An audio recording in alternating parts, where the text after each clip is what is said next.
It was a crisp Saturday afternoon in early spring when I arrived at my granddaughter's birthday party. The townhouse she and Trevor shared in Boston's Back Bay gleamed like a catalog spread, all marble countertops, gold fixtures, and oversized art pieces that felt more like statements than sentiment. I clutched the small gift in my lap as the town car idled in front of their building.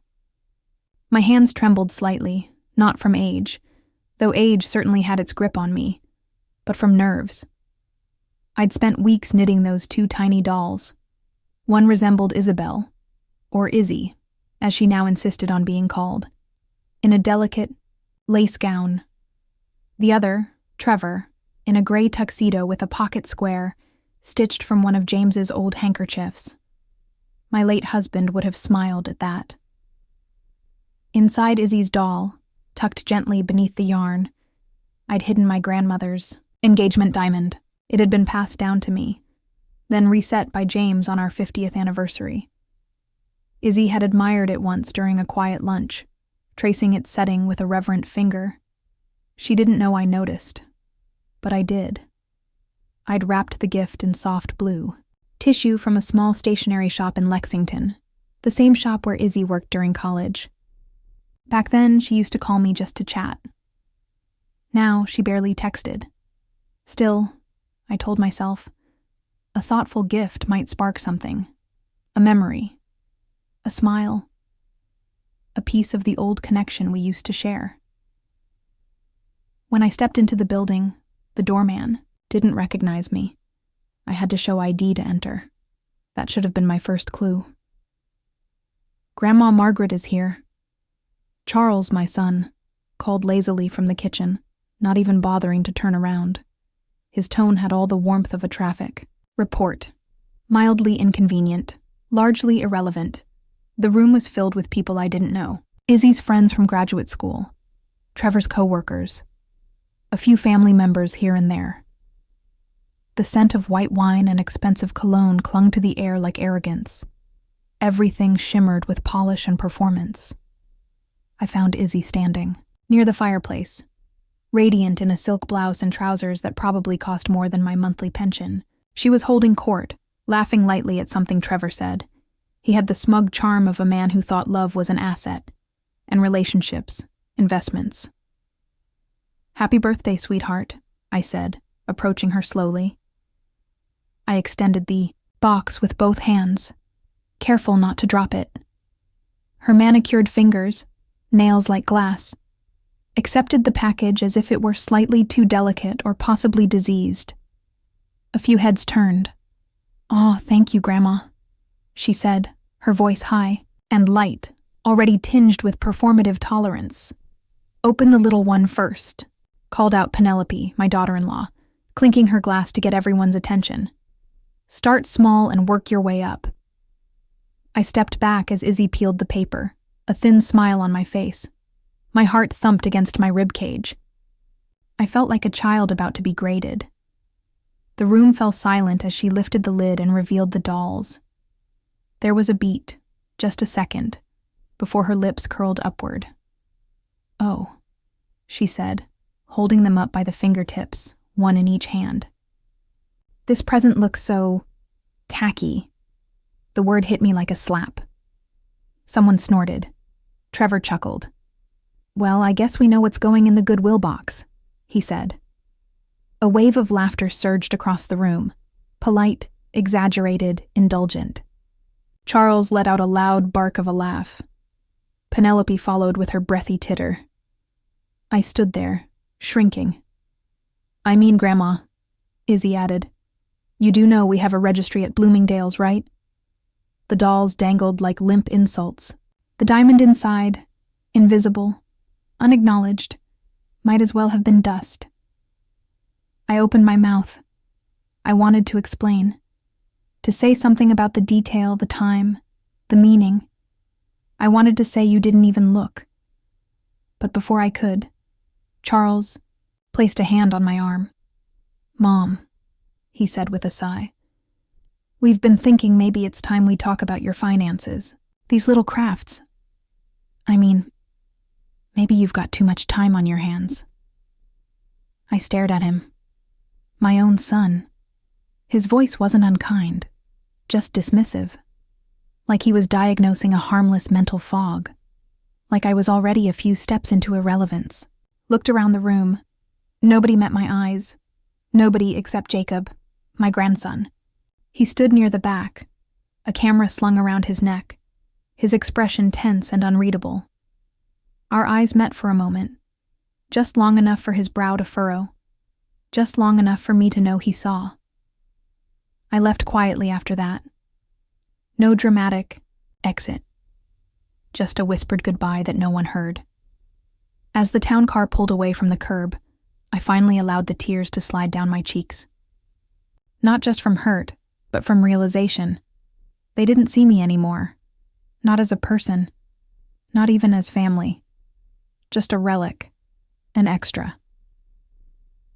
That night, in the silence of my Lexington home, I sat in front of my computer, the blue light harsh on my face. I opened my email. One new message from Izzy. Subject line: renovation plans. The email was filled with vendor contracts and venue updates. Attached are the design plans for the Newport Beach house.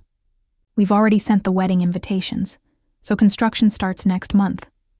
Your old furniture will need to go. No greeting. No request. Just expectation. I stared at the screen. They had already decided. They had taken my silence as consent, and, in that moment, with her laughter still echoing in my ears, with my gift dismissed and my home claimed without permission, something in me snapped. No, not again. Not this time. The next morning, I awoke to a quiet so sharp it felt like punishment. My home in Lexington had always been a place of comfort. Books on every surface, soft rugs beneath my feet, the faint scent of lavender from the sachets I kept in drawers. But that morning, none of it felt familiar. None of it felt like mine. Sat at the kitchen table, staring at the half-drunk cup of tea from the night before. My fingers throbbed from the knitting. The dolls were gone. The meaning I had so carefully stitched into them discarded like trash. And somewhere inside one of those dolls, the diamond, my grandmother's diamond, gone unnoticed, unappreciated, probably headed for a landfill. My phone buzzed. A text from Charles. Mom, found a lovely retirement community in Wellesley. Just a tour. For your future. Tuesday, 10:30 a.m. I'll pick you up. There was no question mark, just a plan, one I hadn't agreed to, one I hadn't even discussed. I deleted the message and stared out the window at the bare tree limbs scraping against the gray morning sky. My mind wandered to the beach house, the one in Newport, the one where I'd scattered James's ashes on the bluff behind the porch, the one I'd foolishly offered to loan Izzy for her wedding, back when I thought such generosity still meant something. I had to see it, to feel it again before it was reshaped into someone else's idea of modern luxury. I grabbed the keys from the ceramic dish by the door, pulled on my coat, and drove. The trip took longer than usual. My hands gripped the wheel tighter than necessary, and my joints ached in protest. But I kept going. The moment I turned onto the gravel driveway, I knew I wasn't alone. A sleek black SUV was parked in front of the house. Its tinted windows reflected the sky like mirrors. I parked beside it, heart thudding. The front door was unlocked. As I stepped inside, voices echoed from the kitchen. The wall between the kitchen and dining room will definitely come down, a woman said. Mrs. Whitmore won't mind. She's barely here anymore. My jaw clenched. I stepped forward. Izzy stood at the center island, Penelope beside her, sipping something foamy from a glass tumbler. Across from them, a tall woman in all black held a digital tablet. Her hair was pulled back so tight it seemed to stretch her forehead. The interior designer, no doubt. Actually, I said, my voice calm but steely. I do mind. They turned, like a flock of startled birds. Penny was the first to recover, forcing a smile that barely reached her eyes. Margaret, what a surprise. We were just walking through a few ideas for the wedding decor. Taking down a weight-bearing wall. Isn't decor, I replied. Izzy stepped forward, the picture of concern. Grandma, we talked about this. Remember? Last Christmas you said we could use the house for the ceremony. We're just trying to make it perfect. I said you could use the house. I never gave permission for renovations. It's not demolition, the designer chirped, in the condescending tone one might use with a confused child. It's modernization. The property has wonderful bones, but the aesthetic is outdated. Our goal is clean lines, light, minimalist, Instagram ready. Instagram ready. I turned away before they could see the expression on my face and walked slowly to the living room window. The ocean stretched beyond the horizon, calm and gray. James and I had saved for a decade to afford this view. It wasn't trendy, it was sacred. Then I noticed something missing. The photograph of James and me on our 40th anniversary was gone from the mantel. What happened to my photograph? I asked without turning. Oh, Penny said breezily. We've packed up some of the more personal items for safekeeping during the renovations. I turned slowly.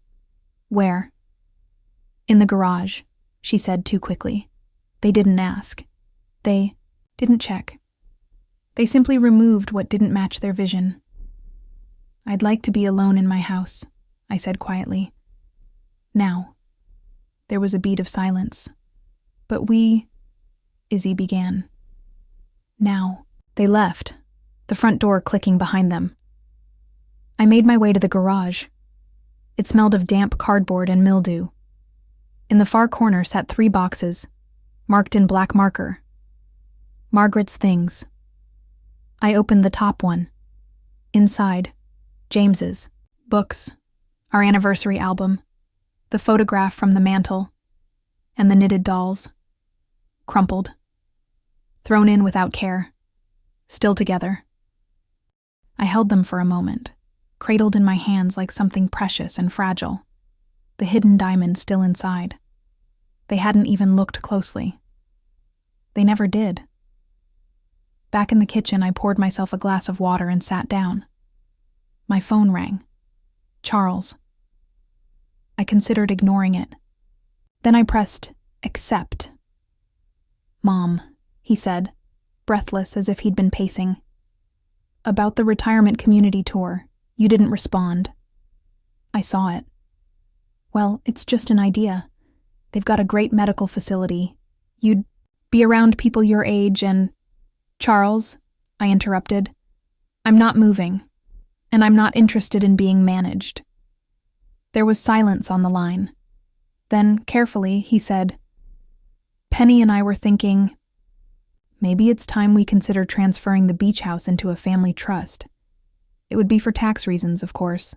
Just a formality. A formality. His voice was smooth, practiced. I recognized the tone. The same one he used in court, nudging juries toward a foregone conclusion. I looked down at the dolls again. And who would control the trust? Well, I would, for now. Just to handle the legal legwork. I didn't respond. I just want what's best for you, he added. We all do. That's when I saw it. Not just the disrespect. Not just the oversight. The manipulation. This wasn't about making my life easier. It was about accessing what I had built, about reducing my worth to what I owned, and repurposing it for their needs. I need to go, I said, and hung up. On the kitchen table was a folded brochure I hadn't noticed before. Coastal Shores, Retirement Redefined. In red ink, a unit was circled. Next to it, Penny's handwriting. Perfect for Mom. Perfect. They had already made the plans. I looked out the window once more. They weren't just redecorating a house. They were erasing a life, and I had let them get this far. But I wouldn't anymore. Met Francis the next day at a little cafe off Brattle Street, tucked between a bookstore and a florist. We used to come here every Friday when James was still alive. She had known me through widowhood, through cancer, through all the seasons of grief and change that came with getting older. If there was anyone who would see me, really see me, it was Francis. She was already seated when I arrived, stirring her coffee absently, reading glasses perched low on her nose. When she looked up and saw my face, she put the spoon down, without a word. "Something happened," she said. Not a question. A statement. I sat down, still clutching my handbag like it might fly away. "Izzy's birthday party," I began. I gave her a handmade gift. 2 dolls, bride and groom. I stitched my grandmother's diamond inside the bride. Thought it might be special. Francis raised an eyebrow. Let me guess. It wasn't received that way. She held them, like they were infected. Called them Tacky. Trevor laughed. Everyone did.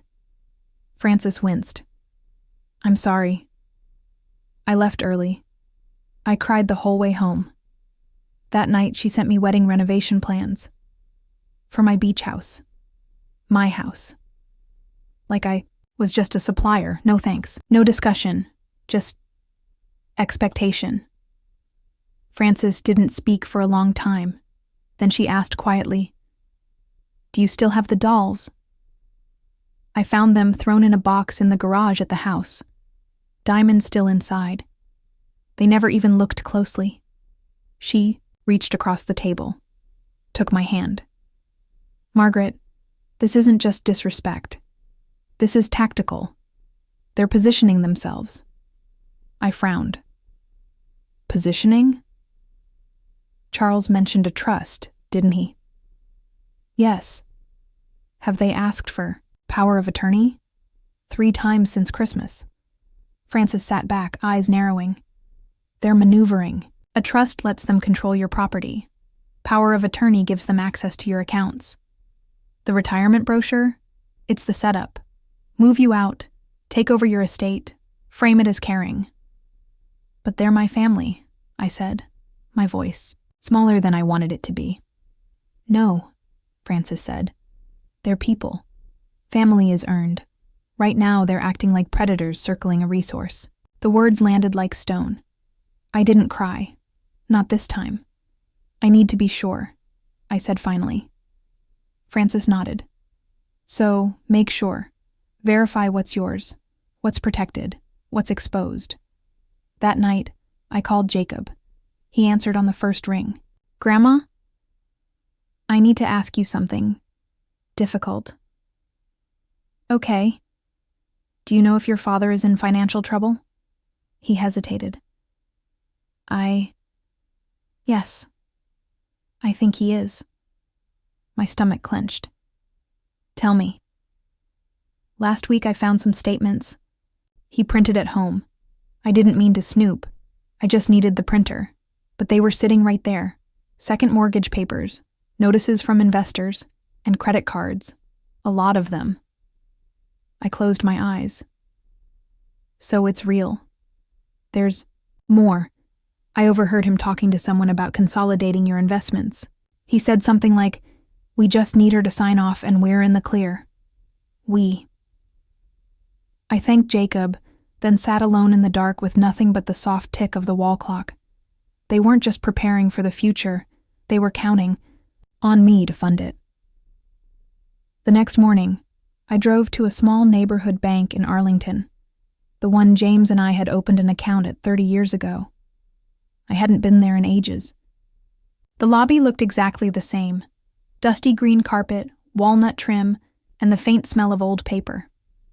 "Margaret Whitmore," I said to the woman at the counter. "I'd like to access my safe deposit box." She verified my ID, walked me into the vault, and left me with the key. Inside the box were the things no one else remembered existed. James's coin collection, our marriage license, a bundle of old family photos tied with a red ribbon, and several letters in James's handwriting. One envelope was labeled, For Margaret, if they ever come for what's ours. My hands shook as I opened it. Inside was a single page. If you're reading this, it means you feel the wolves at the door. Don't let them dress their hunger in concern. You have the right to protect what we built. Use it. And don't be afraid to be firm. I trust you more than anyone. James, I sat in the vault until my legs ached. Then I knew what I had to do. Back at home, I pulled out the old folder with contact numbers. Henry Caldwell, our estate attorney. We hadn't spoken since James's funeral. I dialed the number. It rang twice.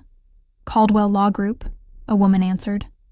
May I speak to Henry Caldwell? This is Margaret Whitmore. There was a pause. I'll check if he's available. Please hold. A click. Then a moment later, a familiar voice came on the line, older but unmistakably Henry. Margaret. Goodness, it's been a while. Yes, I said. Too long. I need your help. You have it. What's going on? I believe my family is trying to take control of my assets. My son, he's in financial trouble. He wants to place my properties in a trust. They've been pushing retirement options, asking for power of attorney. Henry exhaled slowly. I've seen this before, more times than I care to count. Margaret, we need to meet. Soon. Do you still have control over all your accounts? Yes. For now. Good. Bring everything. Deeds, statements, anything, with your name on it. And Henry? Yes? Come alone. I want this off the books, at least for now. He was quiet for a beat, then said, Understood. After we hung up, I sat in silence for a while. This wasn't grief anymore. It wasn't shock or disbelief. It was strategy. They had their plans. Now, I had mine. Henry and I met 2 days later at a discreet cafe in Beacon Hill, one that had seen generations of quiet deals, whispered affairs, and estate planning far too delicate for email. He looked older, thinner around the face, more silver than gray. But the steadiness in his gaze was unchanged. I handed over the folder I'd assembled. Property deeds, investment account summaries, letters from James, the safe deposit key. Even the flyer for the retirement community Penelope had so graciously marked up for me in red pen. Henry flipped through it all silently. Occasionally, he nodded. Once or twice, his jaw tightened. After 20 minutes, he set his glasses down and folded his hands. Margaret, everything's still in your name. They don't have access. Yet. But that window is closing. I said nothing. Just let the weight of his words settle. He continued, Charles is in deep. The second mortgage, the failed real estate project. I did some digging after we spoke. He's leveraged beyond reason. He sees your assets as his safety net. And the rest of them? They're supporting the narrative that you're too old to manage it all yourself. So what do? I asked, voice level. They've already sent wedding invitations for an event at my house I never fully agreed to. They're gutting my home without asking. And now they want control of everything I've built. Henry leaned in. Take the house off the table. I blinked. You mean, sell it? Yes, he said. It's yours. You're under no obligation to fund a wedding you weren't even consulted on. If you sell it now, quietly, you protect your biggest asset and send a very clear message. There was a pause, and it will cause chaos, I said quietly. Yes, but it will be your chaos, on your terms. He handed me a card. Jennifer Maxwell. Discreet, high-net clientele. Tell her I referred you. That night, I didn't sleep. Not because I was anxious, because I was alive. For the first time in years, I felt like something other than an aging caretaker. I wasn't just defending my boundaries, I was redrawing them. By morning, I'd made my decision. I called Jennifer, Maxwell, from the kitchen phone. Her voice was precise, polished, like someone who'd long since learned how to sell serenity to billionaires. We agreed to meet that afternoon at the beach house. When I pulled into the driveway in Newport, the spring air was sharp with salt. The cedar shingles on the house had grayed with time, but they still held their shape. The porch swing creaked gently in the breeze. Jennifer arrived in a muted navy suit and heels too expensive to walk the gravel path in. She surveyed the property with reverent professionalism. Waterfront homes here typically sit on the market for 2 to 3 months, she said, clicking through listings on her tablet. But if you're open to a private sale, I know a couple, tech entrepreneur and his wife, who've been looking for something exactly like this. How quickly can they close? With the right motivation. 45 days, possibly less. I nodded. Perfect. That evening, I sat on the back steps of the porch and watched the tide come in. This was the view James had fallen in love with, the one he said made his bones feel younger. I could almost hear his voice beside me, low and sure, telling me I'd done the right thing, and I had. I texted Jacob later that night. Dinner tomorrow? Just us? I have something important to share. We met at my place in Lexington. I made roast chicken with rosemary, his favorite, and set the table with the blue and white china I only used on holidays. Halfway through the meal, I told him, I'm selling the beach house. His fork froze midair. Before the wedding? Yes. He leaned back slowly, blinking. They're going to lose their minds. Probably, I said. But it's my property. They treated it like a venue. I built a life there, and I won't let them repurpose it without my voice. Jacob was quiet for a moment. Then he said, I think I respect you more right now than I ever have.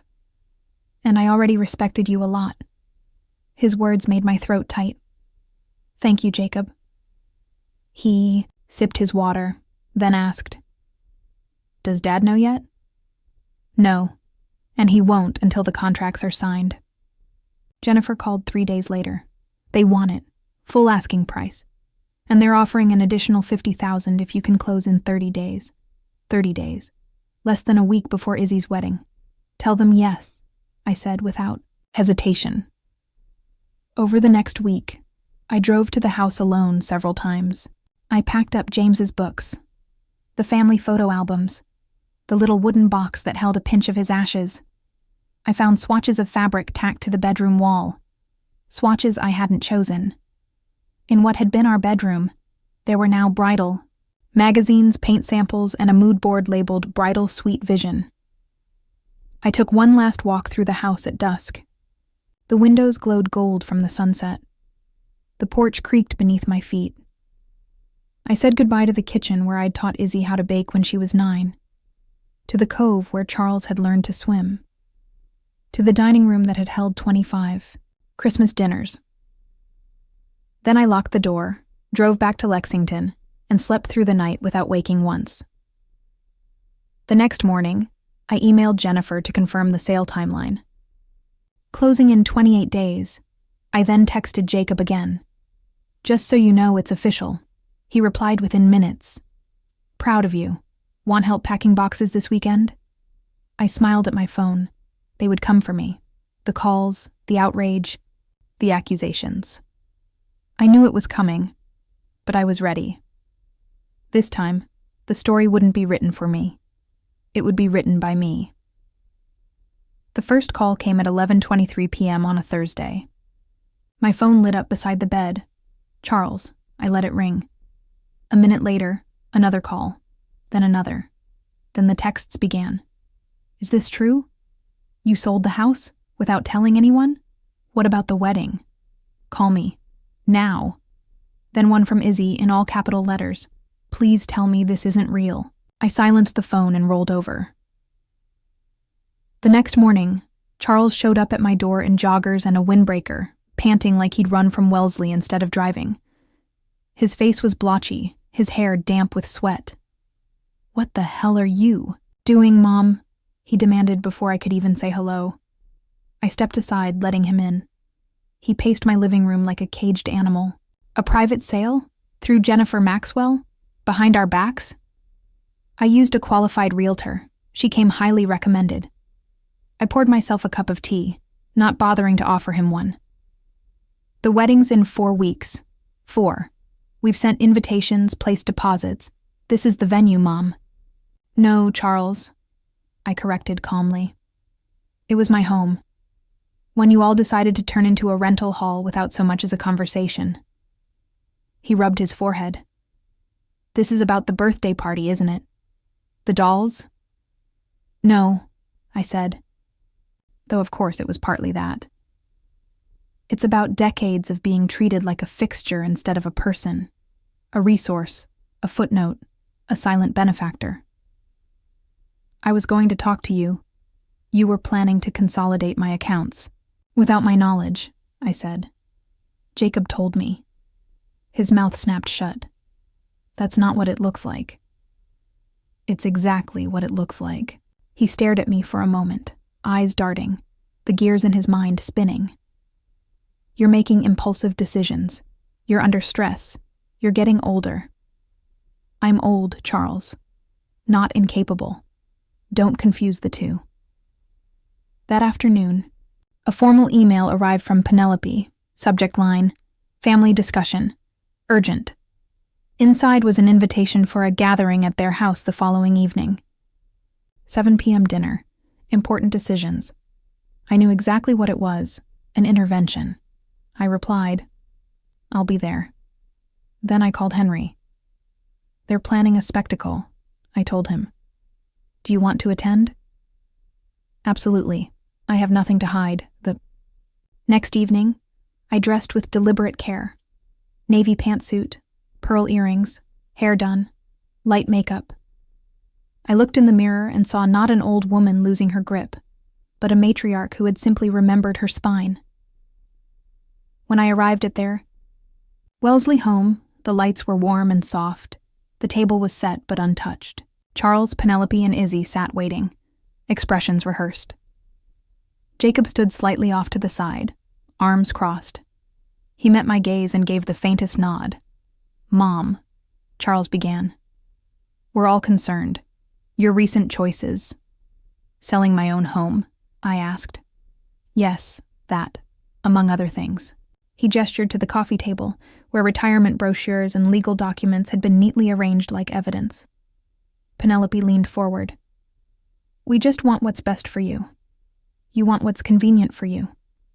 Izzy finally spoke. Her voice small and cracked. "You didn't even tell me. You just sold the house. My wedding is ruined." "No, Izzy. Your plans are ruined. There's a difference." She looked down, wounded. But I held firm. Charles tried again. "We've drafted power of attorney papers." I raised a hand. "No," Penelope blinked. "But Margaret, you need protection. I need respect," I said, "which none of you have shown me." The room fell silent. Then Jacob stepped forward. "Grandma's the only person in this family actually thinking clearly," he said. "You don't see her. You just use her." Charles turned sharply. "Jacob, this doesn't concern you." "It does when you try to manipulate her into giving up control of her life, into funding your mistakes, into handing over a legacy she built with Grandpa." He turned to me. "I support you, whatever you decide." I felt a lump rise in my throat. I nodded. Charles's face went pale. "You've really made up your mind, haven't you?" he asked. "I made it the moment I realized none of you were ever going to ask what I wanted." When I left, I didn't slam the door. I didn't need to. My silence was enough. 3 days later, Jacob met me for coffee. "Logan called off the engagement," he said quietly. I looked up from my tea. "Oh?" His parents didn't like the chaos. The stories all over their social circles. "Izzy's heartbroken." "I'm sorry," I said, and I meant it. I think this broke something in her, Jacob added. But maybe it needed to. That night, I toured a modern condominium in Cambridge, 15th floor. Floor-to-ceiling windows, river view. Open layout, accessible design, security, peace, space. It felt like light, like possibility. I made an offer on the spot. It was accepted the next day. I stood in the empty unit and closed my eyes. I could almost hear James chuckle in approval. It wasn't the beach house. It wasn't our shared dream. But it was mine. My new beginning. The email from Charles came a week after I closed on the Cambridge condo. Subject line, coffee. We met at a cafe equidistant between our homes, a neutral zone. He arrived on time for once, wearing jeans instead of a suit. His face looked tired, as if life had caught up with him. You look well, Mom, he said, settling across from me. The new place must suit you. It does, I replied. He stirred his coffee slowly, watching the cream swirl. I've filed for personal bankruptcy, he said after a beat. The West Haven project collapsed harder than I expected. I should have been honest about it sooner. I nodded but said nothing. I didn't need to fill the silence. I was scared. He admitted. Of what it meant. Of asking you for help directly. So I tried to engineer a way to take what I needed without looking desperate. He looked up at me. I'm sorry. I didn't rush to comfort him. He had to sit with it. I would have listened, Charles. Maybe even helped. But not like that. He nodded slowly. I know. I understand that now. I sipped my tea, letting the moment settle between us like dust on old wood. Quiet, undeniable. Vanessa and I were separating, he added. The money problems just exposed the rest of it. I'm sorry for that too, I said. Truly. 2 days later, Vanessa showed up unannounced at my Cambridge condo. She looked the same, polished, stylish, but there was something quieter about her. A softening. Your new place is lovely, she said after I let her in. Thank you. Would you like some tea? She accepted. We sat by the window in the living room, the Charles River glinting in the late afternoon light. I owe you an apology, she said, eyes fixed on her mug. For the brochures, for the way we tried to push you out of your own life. I stayed quiet. Most of it was me, she continued. Charles went along with it, but I pushed. I told myself it was out of love, that we were helping you. But it was control. Disguised. She paused, then added, I've been thinking a lot about how I treat my own mother, and I realized I'm following the same pattern. I studied her, seeing something I hadn't before. Not guilt, not self-defense, just truth. People can change, I said, but not until they see what they've done. She nodded. Thank you for seeing me today. When she left, she touched my hand lightly. For what it's worth, Margaret, I think you did the right thing. It just took me a while to see it. Later that week, I received a text from Izzy. Can we talk? I found something I think belongs to you. We met at my new condo the following day. She looked pale, worn around the eyes, but grounded in a way I hadn't seen in years.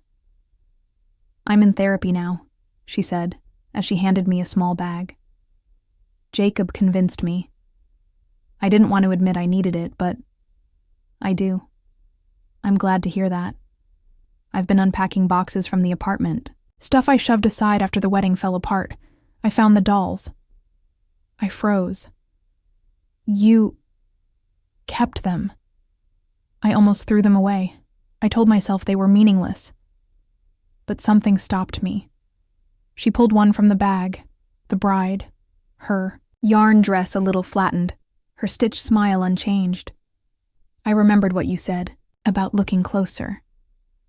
So I did. With careful fingers, she opened the tiny seam I'd stitched shut. Inside, nestled like a secret, was the diamond. "I never even thought to check," she whispered. I dismissed it without seeing the heart of it. She placed the gem in my palm. "I don't deserve it." I closed my fingers gently around hers. It wasn't about deserving, Izzy. It was a gift, a legacy. You just weren't ready to receive it then. Tears slid silently down her cheeks. "I'm trying to be different now. I want to see people more clearly. Starting with you." I smiled. "That's a good place to start." That night, after she left, I sat in the glow of my new living room, the city sparkling beyond the windows. The diamond lay on the table beside me, glinting softly in the lamplight. I didn't feel triumphant. I felt free. I had lost a house, a version of my family, and a deeply held illusion. But I had gained something better. Clarity, boundaries, peace, and the power to define myself not by what I gave, but by who I chose to be. 1 year to the day after Izzy's birthday party, I hosted a small housewarming in my Cambridge condominium. The guest list was short and intentional. No performance, no pretense. Just the people who had either weathered the storm with me or found their way back from it. Jacob arrived first, carrying a bottle of wine and a dessert he'd baked himself. "Don't be too impressed," he said, setting the dish on the counter. "It's mostly box mix and hope." Frances came next, her scarf trailing behind her like a signature. "I brought olives," she announced, "because I know you can't stand them, and I need a good laugh." Charles followed, alone. He looked different, less sharp-edged, less tense. We shared a long, quiet hug that needed no words. He glanced around the space and said, "It feels like you." Henry Caldwell arrived last, holding a potted orchid and a folder of documents under one arm. "For decor and disaster insurance," he quipped. And finally, Izzy. She stepped through the door, hesitantly, carrying a slim velvet box. Her hair was pulled back, her expression soft. "Hi, Grandma," she said. "Welcome," I replied. "You're right on time." The condo hummed with gentle conversation, laughter, and the clinking of glasses. The living room, filled with warm light from floor-to-ceiling windows, reflected not just a change in space, but in self. Gone were the dark wood and antique formality of my Lexington home. In their place, clean lines, vibrant artwork, including several of Jacob's framed photographs, and bookshelves curated with only what truly mattered. During dinner, we spoke of new beginnings. Charles talked about his work at the Legal Aid Center, a job that paid less, but in his words, finally makes sense. Frances told stories about her travels. Henry gave a short toast to choices, especially the hard ones that make you free. And then Izzy stood, her chair scraping softly against the hardwood floor. "I have something for you," she said, walking over to me. She opened the velvet box and held it out. Inside was a simple silver pendant, holding a diamond I knew by heart. "I had it reset," she said. "It's yours. I know you said it was a gift, but I think it was meant to be worn, not hidden." The stone gleamed, gently in the lamplight, quiet, unassuming but unmistakably strong. "Thank you," I said, fastening the chain around my neck. The diamond settled against my chest, warm from her touch. "I used to think value came from what people saw in you," she continued, voice trembling slightly. "How impressed they were. But now I think it's about seeing yourself and learning to love what's true, even when it's complicated." I reached for her hand. "You're learning." "I'm trying." After dessert, as the others filtered out one by one, Izzy stayed behind to help clear the dishes. We worked side by side in the small kitchen, the silence between us no longer strained.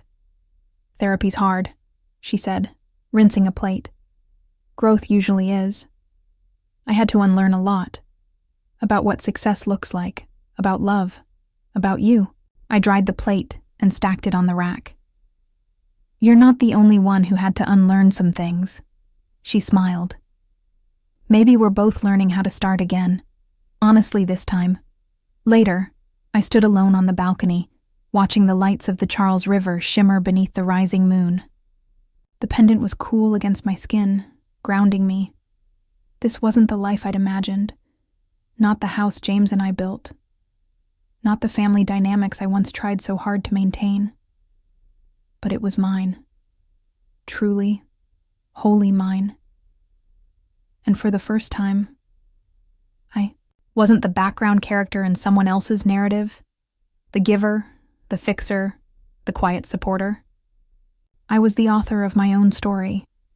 I had chosen peace over appearances, boundaries over blind loyalty, self-respect over sacrifice. Behind me, my home, my new home, held warmth and love that had been earned, not assumed. In front of me, the city pulsed with life, not unlike mine. Complicated, flawed, vibrant, and still going. The diamond at my neck caught the faintest glint of light, refracting it outward. Once discarded, now rediscovered. Some gifts take time to be recognized. Some truths take courage to claim. I had lost much, but I had gained clarity, and that, I realized, was the real inheritance I hoped to pass down. Not the house, not the diamond, but the knowing that you can choose yourself at any age, that it's never too late to reclaim your story.